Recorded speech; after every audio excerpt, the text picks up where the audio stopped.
illustrer un peu l'objectif à terme des prochaines vidéos à venir.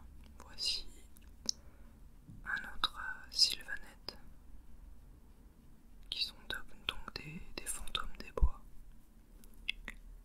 Un autre sylvanette que j'ai cette fois monté et peint entièrement à l'aide de peintures contrastes qui sont des peintures légèrement différentes de celles que j'ai employées dans ma première vidéo de peinture sur cette chaîne. Le résultat est tout de même très satisfaisant, voire même assez enthousiasmant, puisque vous le verrez, il ne demande pas les mêmes efforts que la peinture classique.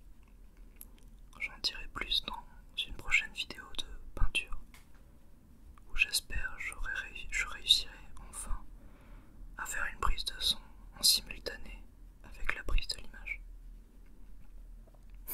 Prise de l'image qui n'est d'ailleurs toujours pas parfaite.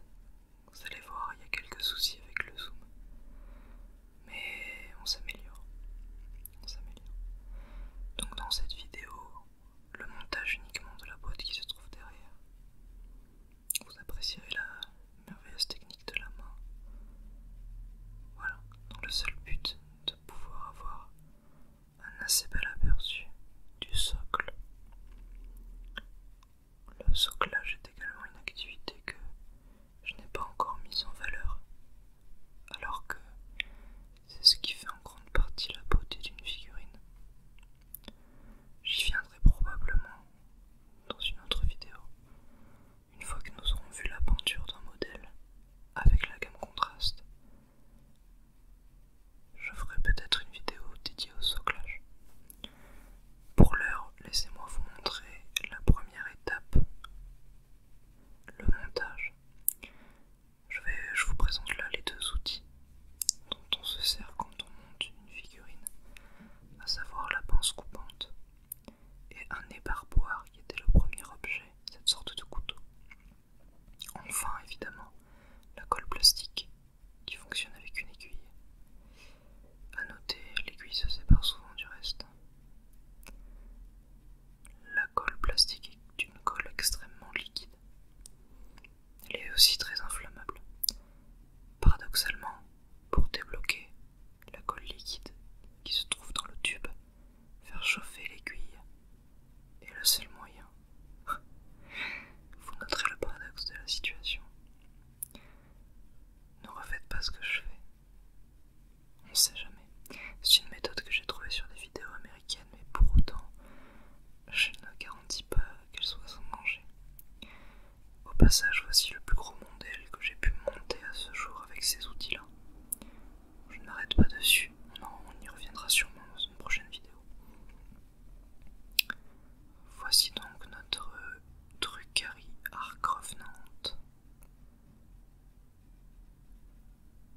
Il dispose d'ailes, d'un bouclier, d'une belle lance, d'un casque à cornes et d'une petite décoration de socle intégrée. Je procède donc au retrait du plastique. L'avantage du son après l'image, c'est que je n'ai pas, au moment où je retire le plastique de cette figurine, à veiller à faire attention. Je peux donc être relativement efficace. Le désavantage, c'est que vous ne profitez pas des bruits gentils et du plastique. Alors voici donc les côtés de la boîte. Là, je l'ouvre actuellement, il me semble. Ouais, voilà. Vous avez donc une belle illustration sur chacun des côtés. Et derrière, je vais vous le montrer, vous avez à nouveau une reprise de l'illustration, mais aussi le schéma de couleur que nous n'allons pas suivre, puisque ce schéma de couleur concerne la gamme de peinture classique de chez Citadel. Nous allons travailler avec la gamme contraste. Mais comme je l'ai déjà dit, vous en saurez plus dans une prochaine vidéo que je suis déjà en train de préparer. Voilà.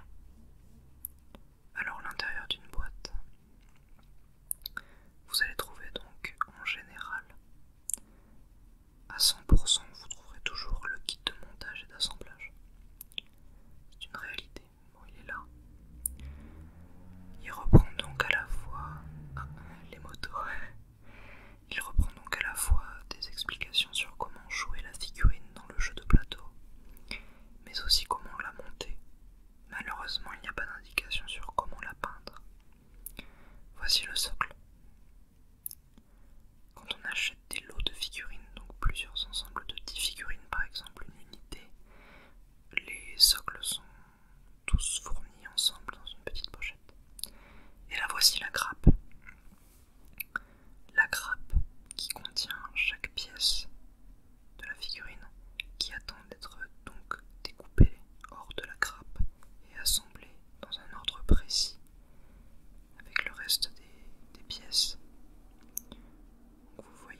patience et qui ne nécessite pas malheureusement autant de créativité que la peinture. Pour autant, j'ai jugé intéressant de vous montrer chaque étape de la création d'une figurine. Ici, malheureusement, le zoom n'est pas en ma faveur, mais j'essaie de vous montrer comment je joins le reste de la jambe et du pied au buste, déjà découpé précédemment.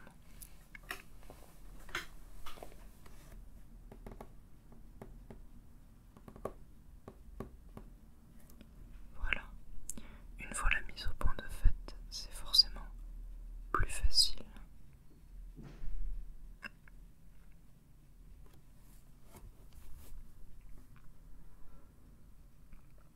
Vous voyez, il s'agit réellement de distinguer quel est l'agencement requis. Et une fois qu'on l'a trouvé, il n'y a pas plus naturel. Voilà. Ensuite vient donc l'étape majeure, le passage de la colle. Vous le distinguez assez mal avec le zoom, mais je dépose 3 petites zones de colle et j'aligne la pièce comme précédemment avant de faire point de pression sur celle-ci pendant quelques secondes. Il est normalement recommandé de faire pression sur les pièces pendant une trentaine de secondes. Une trentaine de secondes, je disais, mais je n'ai jamais cette patience malheureusement. Ce qui me mène parfois à des malheureux accidents, va-t-on dire. Je ne sais pas si sur cette figurine-là ça m'est arrivé, c'est possible. Je n'hésiterai pas à vous le faire remarquer si c'est le cas.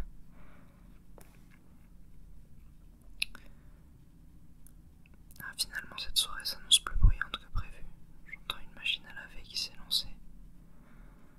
Malheureusement, si je dois tout le temps m'arrêter à cause de diverses choses, je ne sortirai pas de vidéo. Déjà que le rythme est quelque peu compromis depuis presque une année. Plus d'une année, je ne sais pas. Il me paraissait important de sortir une nouvelle vidéo.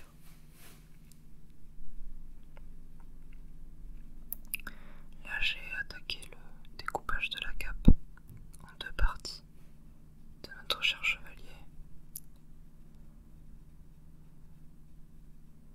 Les pièces sont plutôt complexes dans leur agencement, surtout que cette pièce-ci doit se voir coller l'autre partie de la cape, mais également ensuite jointe au buste. Mais comme je vous le disais, une fois que l'agencement logique est trouvé, tout paraît plus simple.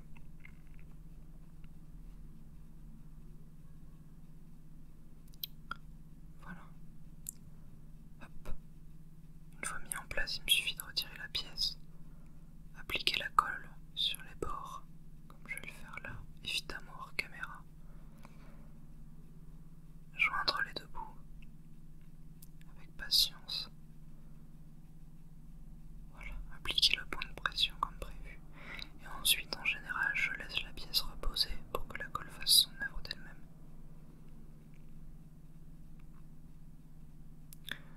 Vous allez voir beaucoup de gros plans sur mes doigts.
puisque vous étiez resté avec moi sur du montage et de la peinture de figurines d'une autre alliance. Pour ceux qui ne verraient absolument pas de quoi je parle, je suis en train de monter une figurine donc d'un jeu de plateau. Ce jeu de plateau reprend essaie de simuler, si vous voulez, des scènes de guerre entre armées issues d'univers de fantasy. Laissons passer le tram, je ne sais même pas si vous pouvez l'entendre. Ces mêmes armées de fantasy ont plusieurs alliances, qui donc ont représentent plusieurs... comment expliquer ça? Plusieurs alliances qui représentent plusieurs aspects, plusieurs factions se battant l'une contre l'autre. On retrouve la loi et l'ordre, le chaos, la destruction et la mort. Jusqu'à maintenant, j'étais en train de créer une armée de la mort à partir de figurines de fantômes et de spectres.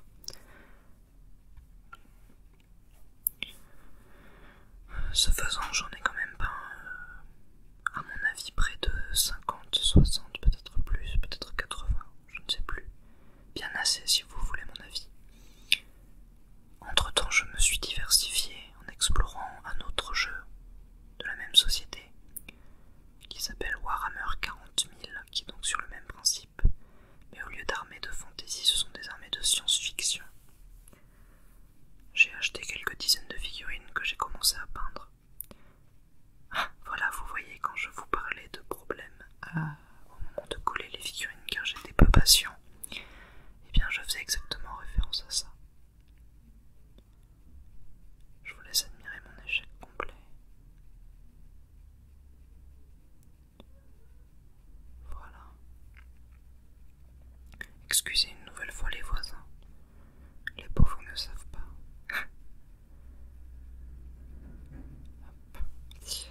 Donc j'ai réussi à rattraper un peu ma bêtise en recollant de mon mieux la jambe. Il me faudra ensuite recoller la tête. Voilà, je m'apprête à le faire. Reprenons sur ce que je disais avant ce magnifique fiasco. J'ai donc commencé calmement à monter et à peindre des figurines de ce jeu de science-fiction de la même gamme, Warhammer 40 000. L'énorme structure que j'ai montée et que je vous ai montré tout à l'heure était une des pièces de ce jeu. C'était un char d'assaut en quelque sorte. J'y reviendrai probablement dans une prochaine vidéo. Ça fait beaucoup de promesses pour quelqu'un qui sort très peu de contenu, je sais. Mais je ne désespère pas, alors j'espère que vous non plus. Voilà, on commence à avoir un aperçu du final avec le montage de la tête et de l'autre jambe.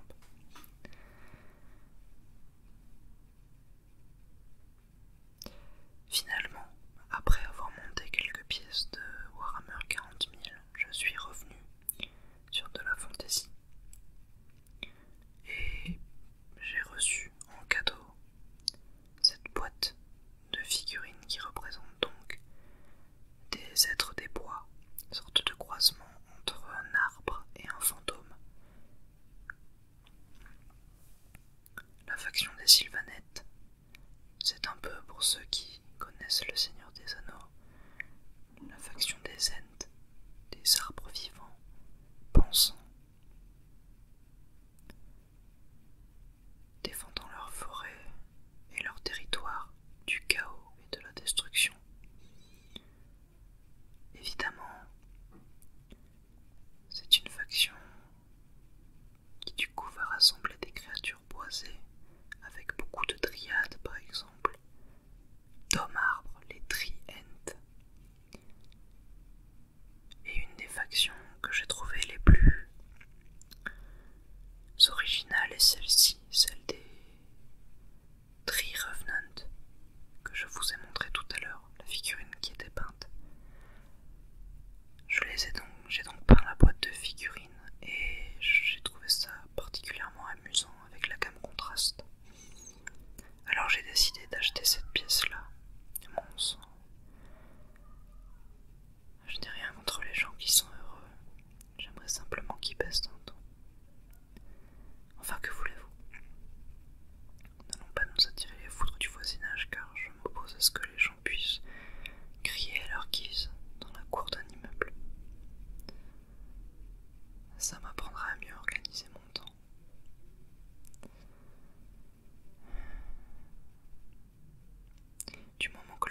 reste qu'un arrière-fond pour vous, je suppose que ce n'est pas si grave.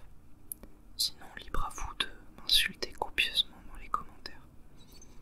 Je n'ai de toute façon pas tellement les moyens de modérer celui-ci avec une communauté aussi petite. Je m'apprête donc ici à coller les pièces du buste qui forment une espèce d'armure d'écorce autour du corps. Il s'agit donc, une nouvelle fois, de trouver l'agencement. Avant d'attaquer les pièces du buste que j'ai déjà découpées hors de la grappe, j'essaie de monter le rocher sur lequel va reposer l'ensemble de la pièce. Ce qui me permet de faire une habile transition pour vous parler de soclage.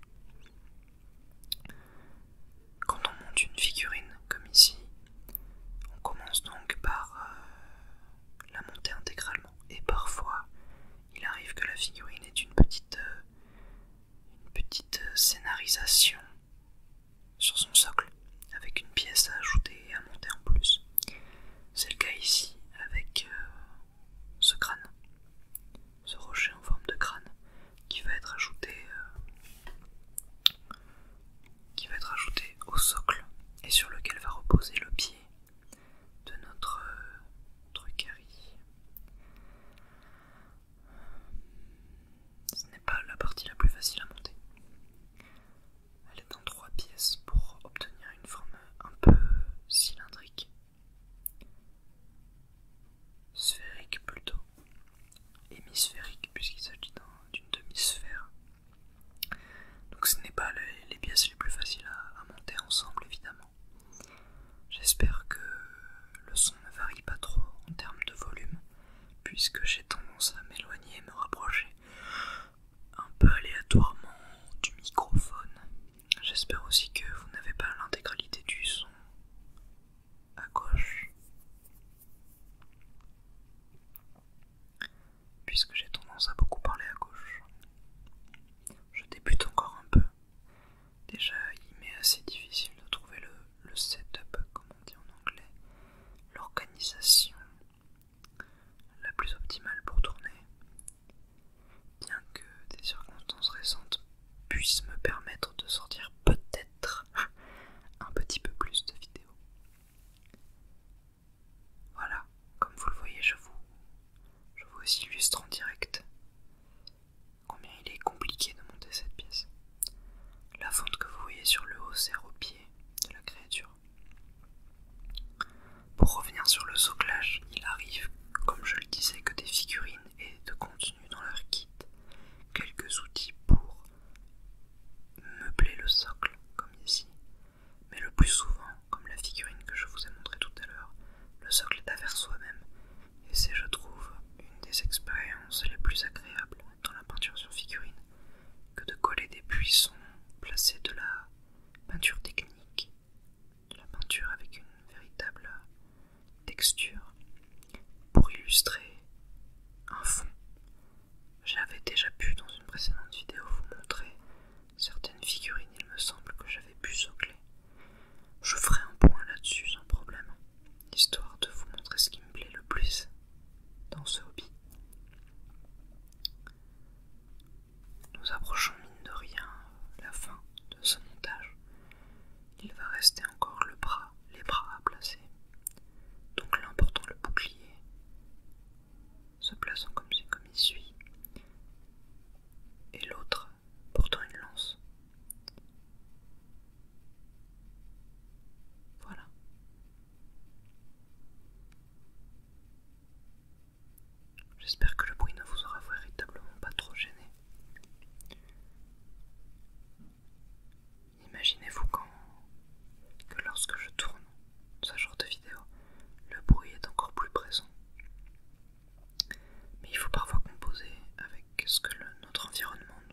mais je n'ai cassé aucune pièce. Les pièces n'ont pas l'air non plus d'avoir trop de traces de moulage ou de cassure dues à la pince, ce qui est toujours une bonne chose.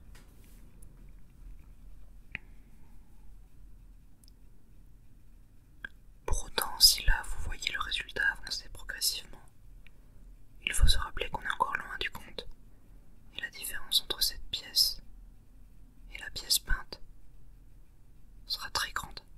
Évidemment, vous aurez l'occasion de le constater par vous-même, puisque je vais probablement peindre cette figurine avec vous.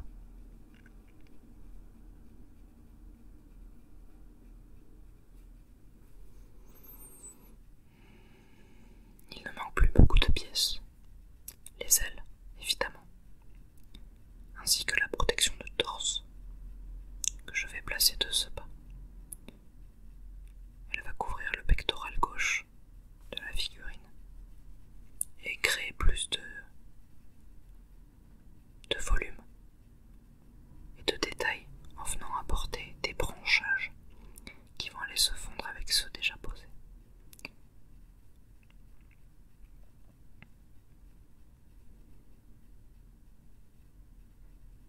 Voilà. Assez content que ma caméra puisse faire des mises au point d'aussi près. Revenons à notre grappe et coupons les 3 dernières pièces qui restent. La pièce centrale en forme de nymphe de libellule qui va accueillir les 2 ailes et faire la jonction avec le dos du guerrier.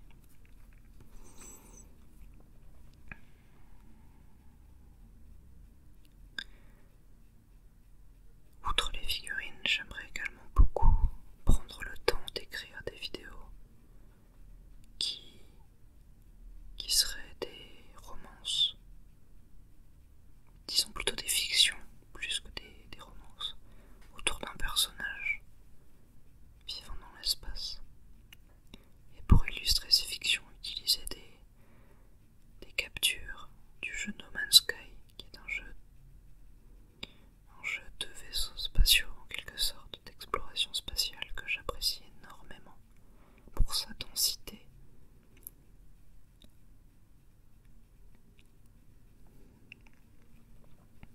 Mais pour l'heure, je reprends le hobby et je reprends également les vidéos. Autant mêler les deux.